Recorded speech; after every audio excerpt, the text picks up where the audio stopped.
Azərbaycan prezidentinin Almaniya səfəri Berlində mühüm siyasi görüşlərlə yanaşı həm də gərgin diplomatik polemika ilə yadda qalıb. Azərbaycan prezidentinin köməkçisi Hikmət Hacıyev iqamətgahın qarşısında mühacir bloger Tural Sadıqlıya birbaşa cavab verib. İki ölkə rəhbərinin təkbətək görüşünün keçirildiyi binanın qarşısında dayanan Sadıqlı rəsmi Bakını və nümayəndə heyətini hədəf alan iddiamlar səsləndirməyə çalışıb.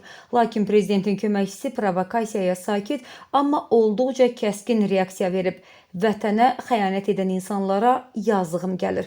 Hikmət Hacıyev bu qısa və sərt cavabla xaricdəki müəyyən anti-Azərbaycan şəbəkələrinin diktəsi ilə hərəkət edənlərin mənəvi aşınmaya məruz qaldığını bir daha nümayiş etdirib. Sizin verişlərdə çox vaxt ayırmıram, səmimi deyil. Sizə gəlir ki, Azərbaycanda hamı oturur sizin verişlərə baxır, amma səmimi deyim elə deyil. Yox, mən Azərbaycan mediasına baxıram, Azərbaycanda profesional media da var. Ancaq mən sizə bir şey deyim də, həyatda ən çətin şey vətənə xəyanət etməkdir. Əlbəttə, yaz çəkində mən sizə deyirəm ki, həyatda ən bir çətin şey vətənə xəyanət etməkdir, dövlətinə xəyanət etməkdir. Mən o statusda yaşayan insanlara səmimi deyirəm, ən yazığı gəlir, düzdür, Allahın yazığı gəlsin. Amma bunu mən bir bədbəxtçilik sayıram.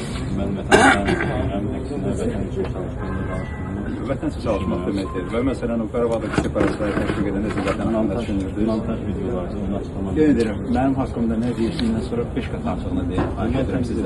Tönqül ödün. 5 qat artığını deyin, 10 qat artığını deyin. Bizə deyirlər, mən heç eynəmə deyil. Amma belə deyil, mən də sizə müəyyən dərəcədə sizin mövcud durumunuzu bir qədər halım azlayır. Mən də istəməzdim, amma 100 minlərlə Azərbaycandan Almaniyada sığınacaq alır. 100 minlərlə yox, rəqəmlər genişlətməyəcək. 100 minlərlə deyil, 10 minlərlə deyil, 10 minlərlə deyil. Azərbaycandakı siz vəziyyətlərdən real vəziyyətinizi görürsünüz. Azərbaycan Respublikası vətəndaşı idiniz, yaşayırdınız, hər hansı bir səbəblərdən sonra siz getdiniz, öz qərarınızdır.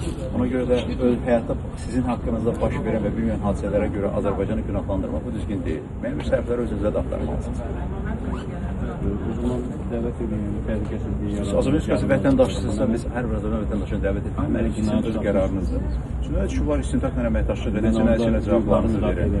İştirak edilməmişim, necə məhkəmə olmuş. Niyə ki?